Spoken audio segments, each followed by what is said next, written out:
الانبیاء والمرسلین نبینا محمد وعلی آلہ وصحبہ اجمعین اما بعد۔ الحمدللہ یہ ہمارا درس نمبر 24 ہے، جو کہ آخری درس ہے اس کتاب میں الحمدللہ، اور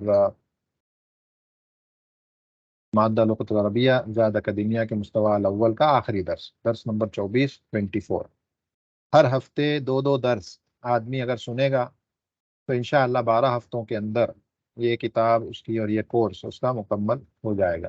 2 درس ہر ہفتے اس کو سننا ہے۔ ہر دو درس کے بعد ایک ویکلی اسبوعی ایگزام ہوگا، جس میں 2 کوشچن آئیں گے اس درس سے متعلق۔ ان دونوں سوالوں کے جواب آدمی دے کر کے اس کو پاس کر لے گا۔ اس طرح سے ہر ہفتے میں 2 سوال، 2 درس پر مبنی 2 سوال ہوں گے۔ 2 درس سنو، ان 2 درس پہ سے 2 سوال آئیں گے ہر ہفتے۔ اس طرح سے 12 ہفتے یہ کورس چلے گا۔ جب یہ لائیو جائے گا یہ کورس تو انشاءاللہ ہر ہفتے ہر مادے میں ہر سبجیکٹ میں 2 درس سننا ہے، سوائے فقہ کو چھوڑ کے۔ فقہ میں ہر ہفتے 3 درس سننا ہے۔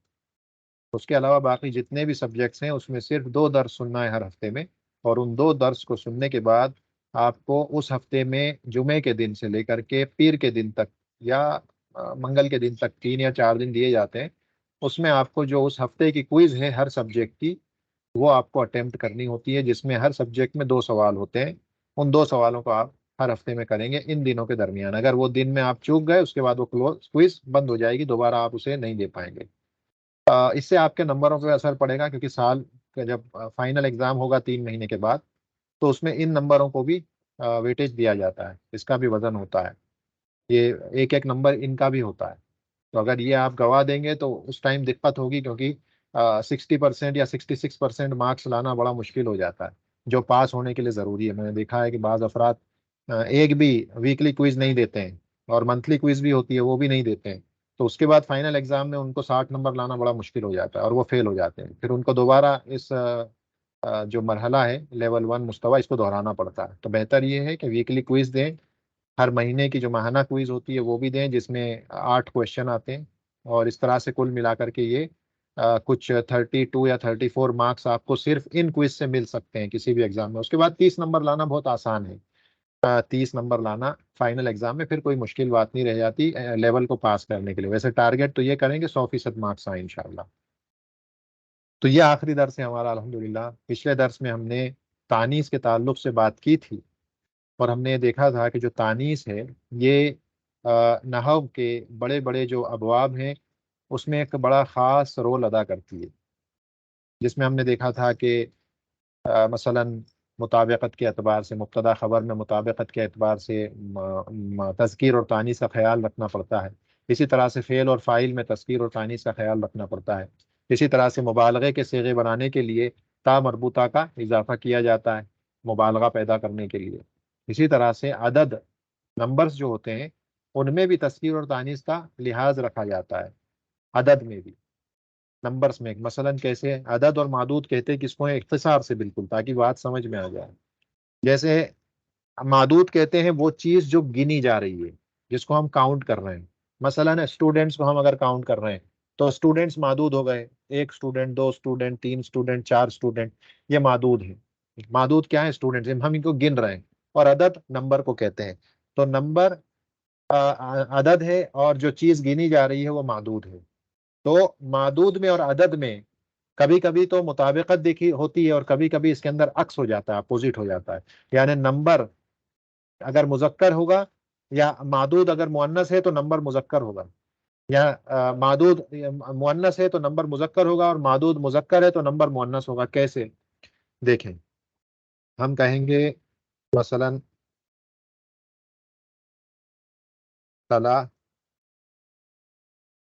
ثلاثتو ہم کہیں گے مثلا رجل یا رجال، ثلاثتو رجال۔ ہم کس کو کاؤنٹ کر رہے ہیں؟ آدمیوں کو، رجال، ٹھیک ہے۔ اب یہ رجال کا مفرد کیا ہوتا ہے؟ رجال کا مفرد رجل ہوتا ہے، مذکر ہے، کیونکہ اس میں علامت مؤنث کی علامت نہیں ہے۔ تو جب معدود جس کو ہم کاؤنٹ کر رہے ہیں وہ مذکر ہے تو نمبر دیکھیں مؤنث آیا ہے، ہم کہیں گے ثلاثۃ رجال، ثلاثۃ رجال۔ ٹھیک ہے، اسی طرح سے ہم کہیں گے مثلا خمسو صلواتن، کہتے ہیں نا ایسا خمسو صلواتن، تو ایسے خمسو کیوں کہا؟ کیونکہ صلاتن اس کا مفرد کیا ہے؟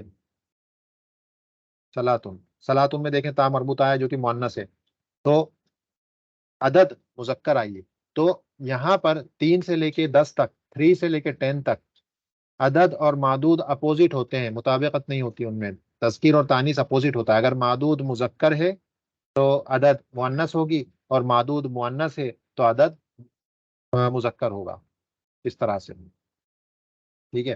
اس کے علاوہ کبھی کبھی مطابقت بھی ہوتی ہے، جیسے 11 سے لے کر کے 20 تک، 11 سے 19 تک، مثلا 11 سے 19 تک مطابقت ہوتی ہے، یعنی جو پہلا ٹرم ہوتا ہے، جیسے اس میں کیسے ہوتا ہے احدہ، احدہ عشرہ، احدہ عشرہ، احدہ عشرتا، ہم کہیں گے، یہاں پر دیکھیں گے، دیکھیں یہ جو پہلا والا ہے، اگر یہ مذکر ہے، اگر معدود مؤنث ہے تو اس کا جو پہلا حصہ ہوگا اس کو مذکر کر دیں گے، اگر معدود جو ابھی یہاں پہ لکھا نہیں ہے میں نے، مثلا میں لکھ دوں سیارتن، سیارتن لکھ دیں گے،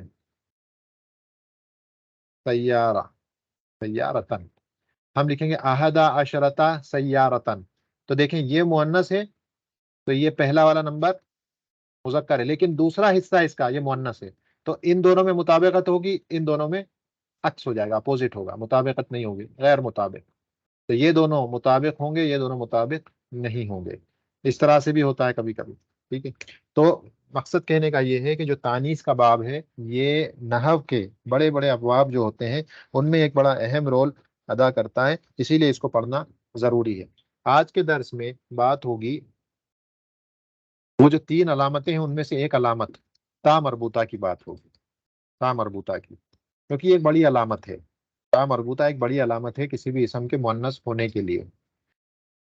تا مربوطہ کہتے ہیں گول تا کو، جیسے اس سے پہلے بھی بات گزری ہے، یہ درس بہت بڑا نہیں ہوگا کیونکہ یہ بڑی چھوٹی سی چیز ہے اور زیادہ گہرائی میں ہم یہاں پر نہیں جائیں گے، لیکن کیونکہ انہوں نے اس درس کو الگ سے لکھا بیان کیا ہے، اس لیے ہم بھی اس کو الگ سے ریکارڈ کرنے کی کوشش کر رہے ہیں، ہو سکتا ہے 10-15 منٹ کا درس ہو۔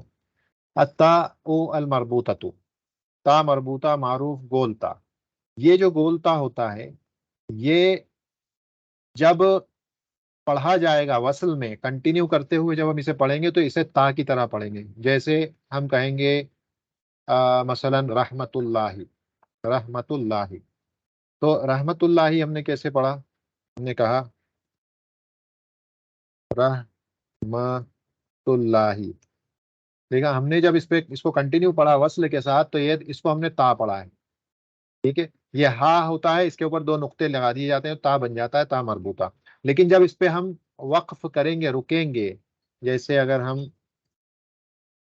اب ہم اسے مسلمہ، مسلمہ، ہا کی آواز آئے گی، اس تا پر اگر وقف کریں گے تو ہا کی آواز آتی ہے، تو قاعدہ یہی ہے تا مربوطہ کو پڑھنے کا، اگر آپ اس اس اسم کو جس میں تا مربوطہ ہے، اگر آپ اس پہ وقف کرتے ہو اور ہا کی آواز آتی ہے تو اس کو آپ کو ایسے لکھنا پڑے گا، گول تا کی شکل میں، گول تا کی شکل میں کب لکھنا پڑے گا؟ جب آپ اس اسم پر رکو اور رکنے پر ہا کی آواز آئے تو پھر اس کو آپ ہا لکھیں گے جس پہ 2 نقطے لگا دیں گے، لیکن اگر وہ اسم ایسا ہے کہ جب اس پہ آپ وقف کرو چاہے وصل کرو، ہر صورت میں تا کی آواز اگر آئے تو آپ اس کو پھر اوپن تا، جس کو تا مفتوحہ کہتے ہیں، جیسے بیتون، اب بیتون پہ اگر آپ وقف کرو گے تو آپ کیا پڑھو گے؟ بیت پڑھو گے یا بیہ؟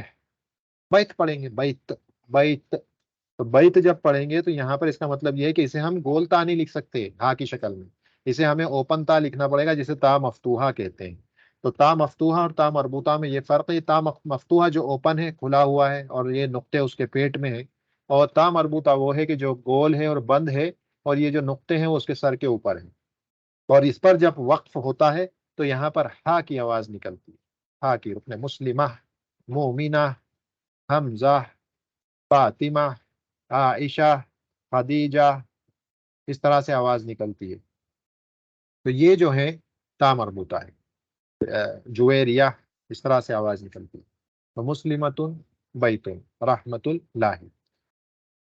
تا مربوطہ کی ایک اور خاصیت ہے، کہتے ہیں تدخل تا التانیثی المربوطتی علی اکثر الاسماء المشتقہ، یہ جو ہے کئی جو ڈیرائیوڈ مشتقہ، اس سے پہلے بھی ہم نے دیکھا مشتقہ ایسے اسما کو بولتے ہیں جو ڈیرائیوڈ ہوں، جن کو آپ بنا سکتے ہیں، ان کے وزن موجود ہیں، صرف صغیر میں یہ موجود ہیں، مشتقہ ہوتے ہیں، ڈیرائیوڈ فارمز ہوتے ہیں، جیسے اسم فاعل ہے، اسم مفعول ہے، اسی طرح سے آپ کا صفہ مشبہہ ہے، اسی طرح سے آپ کا اسم مبالغہ ہے، اسی طرح سے آپ کا افعل التفضیل ہے، اسم تفضیل ہے، یہ سارے جو ہیں مشتقات کہلاتے ہیں۔ تو جو مشتقات ہیں ان کے آخر میں آپ اگر تا مربوطہ جوڑ دیں تو مذکر سے مؤنث بن جاتا ہے، تو تا مربوطہ اصل میں مذکر اور مؤنث میں تفریق کرنے کی بھی علامت ہے، فرق کرنے کی علامت ہے۔ کیسے؟ عالم، عالم، عالم اگر مذکر کے لیے ہوتا ہے تو عالمتن مؤنث کے لیے ہم کہہ دیں گے، تو یہ تفریق ہو رہی ہے مذکر اور مؤنث کے درمیان، تفریق اور فرق کرنے والی چیز کیا ہے؟ تا مربوطہ ہے۔ لیکن یہ ہمیشہ نہیں ہوگا، یہ ہمیشہ نہیں ہوگا، کبھی کبھی ضروری نہیں ہے کہ تا مربوطہ آئے تو لازمی طور پر وہ تفریق کے لیے ہی آتا ہے۔ جیسے ہم نے کہا ناقتن، ناقتن، تو ایسا نہیں ہے کہ ناق تھا، ایسا بھی کوئی لفظ تھا ناقن اور اس سے ہم نے ناقتن بنایا، نہیں، کبھی کبھی ایسا ہوتا ہے کہ نہیں بھی ہوتا ہے، لیکن اکثر یہ پایا جائے گا کہ تا مربوطہ جو ہے یہ مذکر اور مؤنث میں تفریق کے لیے پایا جاتا ہے، فرق بھی پیدا کرتا ہے وہ۔ اور جو مشتقات ہیں جیسے اسم فاعل مشتق ہے، یہ عالم فاعل کے وزن پر، اسی طرح سے مثلا معلوم، معلوم یہ بھی مشتق ہے اسم مفعول کے وزن پر۔ تو اسی طرح سے جیسے علام، علام یہ بھی مشتق ہے، مبالغہ کا وزن ہے، تو ان کے پیچھے تا مربوطہ لگا دیں گے، علامہ ہو گیا۔ معلوم کے پیچھے تا مربوطہ معلومتن، یہ فتح ہو گیا، معلومتن، علامتن، عالمتن۔ تو یہ وہ الفاظ جو مشتقہ ہیں ان کے پیچھے تا مربوطہ لگا کر کے آپ ان کو مؤنث بنا سکتے ہیں، تا مربوطہ لگا دیں مؤنث بن جائیں گے، یا تا مربوطہ لگا دیں مبالغے کا معنی پیدا ہو جائے گا، جیسے صدیقن، صدیقتن، ابو بکر الصدیق اور عائشہ صدیقہ، تا مربوطہ لگا دیا، مؤنث کے لیے ہو گیا، حالانکہ وزن کس کا تھا؟ مبالغے کا وزن تھا وہ، صدیق مبالغے کا وزن تھا، صدیق یہ مبالغے کا وزن تھا، اسی میں تا مربوطہ لگا دیا، مؤنث بن گیا، ٹھیک ہے نا۔ مومن، مؤمنتن، مسلم، مسلمتن، کافر، کافرتن، کافر مذکر، کافرہ مؤنث، مسلم مذکر، مسلمتن مؤنث، مومن مذکر، مومنتن مؤنث، اس طرح سے۔ تو تا مربوطہ جو ہے یہ اکثر مشتق اسما جو ہوتے ہیں ان میں داخل ہوتا ہے، اور یہ مذکر اور مؤنث کے اندر تفریق ہے، فرق پیدا کرتا ہے۔ اس کے بعد کہتے ہیں وَيَقِلُّ دُخُولُهَا عَلَى الْأَسْمَاءِ الْجَامِدَةِ فَلَا يُقَالُ فِي رَجُلٍ رَجُلَةٌ۔ جو جامد اسما ہوتے ہیں، جامد ہم نے پہلے بھی دیکھا تھا کہ جو مشتق نہ ہو، مثلا رجل، شجر، یہ ایسے اسماء ہیں کہ یہ ان میں سے کسی بھی وزن پہ نہیں ہوتے ہیں، نہ اسم فاعل کا وزن ہے وہ، نہ اسم مفعول کا وزن ہے، نہ افعل التفضیل کا وزن ہے، نہ مبالغے کا وزن ہے، مطلب ڈیرائیوڈ فارمز نہیں ہوتے ہیں وہ، ڈیرائیوڈ فارمز نہیں ہوتے ہیں وہ۔ تو ایسے اسما جن کو کسی سے بنایا نہ گیا ہو اور وہ ایسے ہی ہوں اپنے آپ میں، رجل، رجل اسے کسی سے بنایا نہیں گیا ہے، یہ لفظ کسی چیز سے بنا نہیں ہے، تو ایسے الفاظ جو ہوتے ہیں انہیں جامدہ کہا جاتا ہے، اسماء الجامدہ۔ تو ایسے الفاظ میں بہت ریئر ہے کہ تا مربوطہ داخل ہو، مثلا رجل سے رجلہ کہنا، یہ ریئر ہے، ایسا ہوتا نہیں ہے، بہت نادر وقوع، اگر ہوگا بھی تو بہت نادر وقوع ہے۔ مثلا اگر ایسا ہوگا تو کہاں ہوگا؟ جیسے ایک ہوتا ہے، جیسے ایک تو ہم نے دیکھ لیا کہ مبالغے کے لیے ہم تا مربوطہ داخل کرتے ہیں، مبالغے کے لیے علامہ، مبالغہ پیدا کرنا ہے، ہم نے تا مربوطہ ڈال دیا، علامہ سے مبالغہ پیدا ہو گیا۔ دوسرا اسم جنس آتا ہے، اسم یا اسم جمع، اسم جمع للجنس، جنس کے لیے اسم جمع آتا ہے، مطلب کیا ہے؟ مطلب یہ ہے کہ مثلا شجرتن کہتے ہیں ہم، شجرتن، شجرتن کی جمع کیا آتی ہے؟ شجرن، یہ جمع ہے، یہ اسم جمع جنس کے لیے آ رہی ہے، جنس سے شجر، اس کی جمع، بہت سارے پیڑ، اس کے لیے شجر استعمال کرتے ہیں، تو تا مربوطہ اس کے مفرد کی علامت ہوتی ہے، تا مربوطہ ہٹ جائے تو وہ علامت ہوتی ہے اسم جنس للجنس کی، اسم جمع للجنس کی علامت ہو جائے گی۔ اسی طرح سے ہم کہیں گے مثلا تفاحن،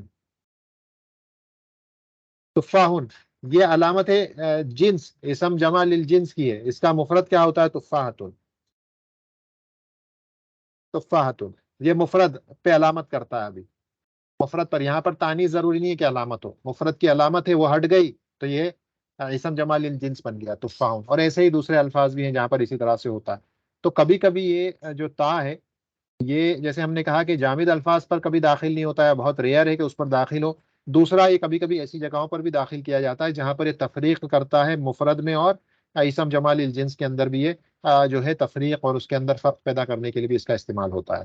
تو یہ جو ہے یہ تا مربوطہ ہوتا ہے جسے ہم تا مربوطہ کہتے ہیں، اور یہ مؤنث کی یا اسم کے تانیث کی اور مؤنث ہونے کی ایک بہت بڑی علامت ہے. تو مؤنث ہونے کی جو علامات ہیں اس میں سب سے بڑی علامت ہے تا مربوطہ، الف مقصورہ جو تانیث کے لیے آئے اور زائدہ ہو، الف ممدودہ جو تانیث کے لیے آئے اور زائدہ ہو، جو زائدہ ہوگا وہی تانیث کے لیے آئے گا. تا مربوطہ ایکسٹرا ہی آتا ہے. الف مقصورہ کبھی کبھی روٹ کا حصہ بھی ہوتا ہے، لیکن جب وہ زائدہ ہوگا ایکسٹرا آئے گا تب وہ تانیث اور مؤنث ہونے کی علامت ہوگی. تو یہ تین بڑی علامت ہیں اسم کے مؤنث ہونے کی. اس کے علاوہ ہم نے یہ بھی دیکھا کہ اسم کی جو تقسیمات ہیں وہ ہم نے دیکھی کہ وہ یا تو مذکر ہوگا لفظاً اور مانن تو اس پر مذکر کا حکم لگے گا، یا پھر وہ لفظاً اور مانن مؤنث ہوگا جس پر مؤنث کا حکم لگے گا. اسے ہم حاضی کے ذریعے اشارہ کر سکتے ہیں. تیسرا اسم وہ ہوتا ہے جو معنی کے اعتبار سے مؤنث ہو، لفظ کے اعتبار سے نہ ہو، جیسے کہ مریم ہے، جیسے کہ زینب ہے، جیسے کہ شمس ہے، دار ہے، دلون ہے. تو یہ جو ہیں مؤنث ہے معنی کے اعتبار سے، لفظ کے اعتبار سے نہیں ہے. تو انہیں ہم کیا کہیں گے؟ مؤنث مانیں گے اور انہیں حاضی سے اشارہ کریں گے. اور ایک وہ ہوتا ہے جو لفظ کے اعتبار سے مؤنث ہو معنی کے اعتبار سے مذکر ہو، جیسے حمزہ ہے، طلحہ ہے، معاویہ ہے، خلیفہ ہے. تو یہ لفظ معنی کے اعتبار سے مؤنث ہے کیونکہ تا مربوطہ ہے اس کے اندر، لیکن یہ معنی کے اعتبار سے مذکر ہے. لفظ کے اعتبار سے مؤنث ہے، معنی کے اعتبار سے مذکر ہے، اس لیے انہیں ہم حاضہ کے ذریعے اشارہ کریں گے کیونکہ ہم نے کہا کہ جو اعتبار کس کا کیا جاتا ہے؟ معنی کا کیا جاتا ہے. معنی مقدم ہے اور وہی طاقت رکھتا ہے کسی اسم کو مذکر اور مؤنث بنانے میں. تو اگر معنی کے اعتبار سے کوئی اسم مؤنث ہے تو ہم کہیں گے مؤنث ہے، اور معنی کے اعتبار سے کوئی اسم مذکر ہے تو ہم کہیں گے مذکر ہے، اگرچہ کہ اس میں الفاظ لفظ کے اعتبار سے تانیث کی کوئی علامت پائی بھی جائے تو. لیکن تانیث کی علامت آ جائے گی تو وہ مؤثر ہوگی. وہ اثر کیسے پیدا کرے گی؟ جیسے حمزۃ، معاویۃ، طلحۃ، ان کو اس نے ممنوع من الصرف بنا دیا. اتنی پاورفل ہوتی ہے، اتنی پاورفل ہوتی ہے تانیث کی علامت کہ اگر وہ داخل ہو جائے علمیت کے ساتھ تو پھر وہ اس اسم کو ممنوع من الصرف بنا دیتی ہے. ممنوع من الصرف کا مطلب کیا ہے؟ کہ اب وہ تنوین نہیں لے گا اپنے اوپر تنوین وہ لفظ نہیں لے سکتا. یہ اسم اپنے اوپر کبھی تنوین حمزۃ نہیں کہہ سکتے، طلحۃ نہیں کہہ سکتے، معاویۃ نہیں کہہ سکتے، خلیفۃ نہیں کہہ سکتے. آپ کو اس کو سنگل حرکت سے بولنا پڑے گا، سنگل حرکت سے دمہ ایک دمہ آئے گا. اور دوسری بات، آپ جب اس کا جر میں آپ اس کو بولیں گے تو فتحہ سے بولیں گے، وہ کسرہ نہیں لیتا ہے.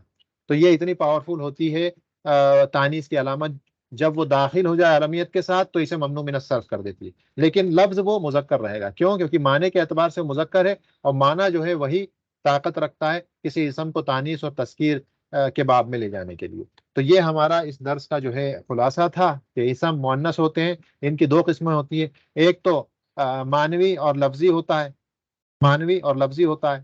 جس بھی اسم کو حاضی کے ذریعے آپ اشارہ کر سکیں وہ مؤنث مانا جائے گا. اور دوسرا ہوتا ہے معنوی لفظی، یعنی مؤنث لفظی، جس کے اندر تا مربوطہ، الف مقصورہ اور الف ممدودہ زائدہ موجود ہو تو اسے ہم کیا کہیں گے؟ لفظی مؤنث ہے. اور اسم مؤنث جو ہے اس کی چار اقسام ہیں جو ہم نے اس سے پہلے بھی پڑھی تھی. حقیقی بھی ہوتا ہے اور مجازی بھی ہوتا ہے. جیسے حقیقی فاطمہ یعنی کہ جو بایولوجیکل فیمیل ہو، وہ حیوان میں سے بھی ہو سکتا ہے، انسان میں سے بھی ہو سکتا ہے. مجازی جو حقیقی بایولوجیکل فیمیل تو نہیں ہے لیکن اسے کیونکہ ہمیں تقسیم کرنا ہے جینڈر میں، جنس کے اعتبار سے، تو ہم ان میں سے بعض کو مؤنث بناتے ہیں، بعض کو مذکر بناتے ہیں. مؤنث اس کو بناتے ہیں جس کو ہم عربوں نے مؤنث مانا ہے، جیسے شمس ہے، دار ہے، دلون ہے، اقرب ہے. علامت نہیں ہوتی کبھی کبھی لیکن پھر بھی ہم اس کو مؤنث مان لیتے ہیں. یہ مجازی ہے، یعنی حقیقی طور پر بایولوجیکل وہ فیمیل نہیں ہے لیکن ہم نے اس کو فیمیل بنایا ہے کیونکہ عربوں سے ایسے ہی سنا ہے. دوسرا معنوی ہوتا ہے کہ معنی کے اعتبار سے اس لفظ کا اطلاق مؤنث پر ہی ہو سکتا ہے، جیسے سعاد، مریم، زینب، یہ نام مؤنث کے ہی ہوتے ہیں. یا جیسے شمس ہے، جیسے دار ہے، لفظ سے علامت نہیں پائی جاتی لیکن معنی کے اعتبار سے یہ مؤنث ہے. تو یہ معنوی مؤنث ہے. اور لفظی مؤنث وہ ہیں جن کے اندر لفظاً بھی علامت پائی جائے، تا مربوطہ، الف مقصورہ اور الف ممدودہ زائدہ ایکسٹرا ہونا چاہیے، تو انہیں ہم کیا کہیں گے؟ لفظ کے اعتبار سے یہ مؤنث ہیں. تو یہ جو ہے باب تھا تانیث کا اور مؤنث اسم کی علامات کا، کہ ان کی علامات کیا ہیں. تو اس کے ساتھ ہی الحمدللہ ہمارا یہ درس ختم ہوتا ہے. اور طالب علم سے جو نصیحتیں ہیں جو میرے لیے بھی ہیں وہی طالب علم کے لیے بھی ہیں کہ ہمیں اپنی نیتوں کے اندر اخلاص پیدا کرنا ہے، اور یہ جو کچھ ہم پڑھ رہے ہیں اس کے پڑھنے کے پیچھے کا مقصد اللہ کی جو ہے رضا ہونی چاہیے، اللہ کو راضی کرنا مقصود ہونا چاہیے۔ اور اس کے علاوہ جو ہے مراجعہ بہت زیادہ ضروری ہوتا ہے کسی بھی علم کو حاصل کرنے میں۔ صرف ایک بار پڑھ کے ضروری نہیں ہے کہ ہم اس میں ماسٹری اور پرفیکشن حاصل کر لیں، اتقان اس میں آ جائے، ضروری نہیں ہے۔ اگر اس میں اتقان اور پرفیکشن چاہیے، متقن بننا ہے کسی فن میں کسی علم میں، تو ایک بار نہیں، دو بار نہیں، اگر 10 بار بھی ضرورت پڑے تو اسے سنیں اور سمجھنے کی کوشش کریں۔ مقصود یہ ہے کہ کب یہ پتا چلے گا کہ آپ متقن ہو گئے؟ اس وقت پتا چلے گا کہ جب آپ یہ کسی اور کو پڑھا سکیں۔ اگر آپ یہ مادہ یہ سبجیکٹ جو پڑھا ہے کسی اور کو پڑھا سکتے ہیں، اس کا مطلب آپ نے اس کے اندر ماسٹری حاصل کر لی، اب آپ تیار ہیں دوسرے مرحلے میں اور دوسرے مستوی میں جانے کے لیے۔ تو مراجعہ کریں، ریویژن اور ریپیٹیشن کریں، دروس کا بار بار دیکھیں، دہرائیں، جو چیز سمجھ میں نہ آئے اسے سمجھنے کی کوشش کریں، اہل علم سے پوچھ لیں۔ فاسألوا اہل الذکر ان کنتم لا تعلمون، نہیں سمجھ میں آتا اہل علم سے جا کر کے پوچھیں، اپنے اشکال کو دور کریں۔ تو یہ جو ہے یہ بنیادی قدم ہے جو انسان کو اٹھانے پڑیں گے اگر مستفید ہونا ہے ان دروس سے۔ تو اس سے ضروری ہے کہ وہ جو طریقہ اہل علم بتاتے ہیں اس طریقے کو اختیار کرے، تدرج کے ساتھ اس میں آگے بڑھے، اسکپ نہ کرے، جمپ نہ کرے کہ یہ پڑھ لیا اب سیدھا میں تیسرے مستوی کا پڑھوں گا اس کے بعد میں واپس دوسرے پہ آؤں گا، نہیں، اس طرح سے علم حاصل نہیں کیا جاتا۔ تدرج سے آپ کو جانا پڑے گا، اسٹیپ بائی اسٹیپ سیڑھی چڑھنی پڑے گی۔ مستوی اول پڑھا ہے، مستوی ثانی میں جائیں، اس کے بعد ثالث میں جائیں، اس کے بعد رابع میں جائیں، اور اس طرح سے چڑھتے چڑھتے اوپر کی سیڑھیاں چڑھیں۔ تو اس سے علم میں اتقان، ماسٹری آئے گی، پرفیکشن آئے گا، قوت آئے گی، مضبوطی آئے گی، تمکن آئے گا، اور آپ مضبوط بنیں گے اس علم میں، کیونکہ یہ بنیادی علم ہے۔ کتاب سنت کا علم حاصل کرنا ہے، اس کے لیے عربی لغت کا علم ہونا، وہ اچھے سے اس کی سمجھ ہونا بہت زیادہ ضروری ہے، ورنہ آدمی بڑی بڑی غلطیاں کر سکتا ہے، بڑی بڑی غلطیاں کر سکتا ہے پڑھنے میں۔ اعراب کے اعتبار سے اگر وہ پڑھنے میں غلطی کرتا ہے تو کبھی کبھی اس کے کلمات کفریہ ہو جاتے ہیں۔ اگر میں کہوں کہ اس سوال کو میں لکھوں، من خلق، من خلق اللہ، ایک میں نے یہ لکھا، دوسرا جملہ میں لکھتا ہوں، بتائیں کیا بگاڑ ہے کس جملے میں؟ من خلق اللہ، من خلق اللہ، کون سا جملہ غلط ہے کون سا صحیح ہے کیسے پتا چلے گا؟ اعراب کے بارے میں پڑھیں گے تو سمجھ میں آئے گا۔ یہ جملہ غلط ہے نیچے والا، یہ نہیں کہا جا سکتا۔ اس جملے کا مطلب کیا ہے؟ ہو کریٹڈ اللہ، اللہ کو کس نے پیدا کیا؟ نعوذ باللہ۔ تو یہ جو ہے سوال غلط ہے، اعرابی غلطی کی وجہ سے اللہ کی جگہ ہم نے اللہ کر دیا، معنی بدل گیا۔ ہم یہ کہنا چاہتے ہیں کہ اللہ نے کسی نے اللہ کو پیدا کیا، نعوذ باللہ، ممکن نہیں ہے۔ یہ سوال کیا ہے؟ من خلق اللہ، وہ اللہ کریٹڈ، اللہ نے کسے پیدا کیا؟ پوری مخلوق کو۔ اس کا جواب ملے گا پوری مخلوق کو، ما سوی اللہ، ما سوی اللہ، جو کچھ بھی اللہ کے سوائے سب کچھ اللہ نے پیدا کیا، اللہ کی پوری مخلوق ہے۔ لیکن اگر ہم اسے فتح کر دیں، ہم کہیں من خلق اللہ، تو یہ تو معنی میں بگاڑ پیدا ہوگا، اور جہل کی بنیاد پر آپ ایکسکیوز نہیں ہو سکتے کہ ہمیں پتہ نہیں تھا تو ہم معذور ہیں۔ نہیں، آپ علم حاصل کریں نا، کس چیز نے آپ کو روکا علم حاصل کرنے سے؟ جبکہ آج کے اس دور میں بہت سارے وسائل ہیں علم کے حاصل کرنے کے، بہت سارے ذرائع ہیں علم کے حاصل کرنے کے، آپ علم حاصل کریں، فری میں علم مل رہا ہے آج۔ آپ اگر فری میں بھی علم حاصل نہیں کر سکتے تو ہماری تو بدقسمتی ہے، اور ایسی صورت میں ہمیں جو ہے معذور نہیں مانا جائے گا، ہمیں معذور نہیں مانا جائے گا۔ کیوں؟ کیونکہ یہ تو وہ علم ہو گیا جو معلوم من الدین بالضرورہ ہے، لازمی ہے، بائی نیسیسٹی آپ کو اس علم کو حاصل کرنا اور سیکھنا ہے۔ اگر اس میں غلطیاں کرتے ہیں تو آپ اس میں معذور نہیں ہے، اس میں چھوٹ نہیں ملنے والی ہے۔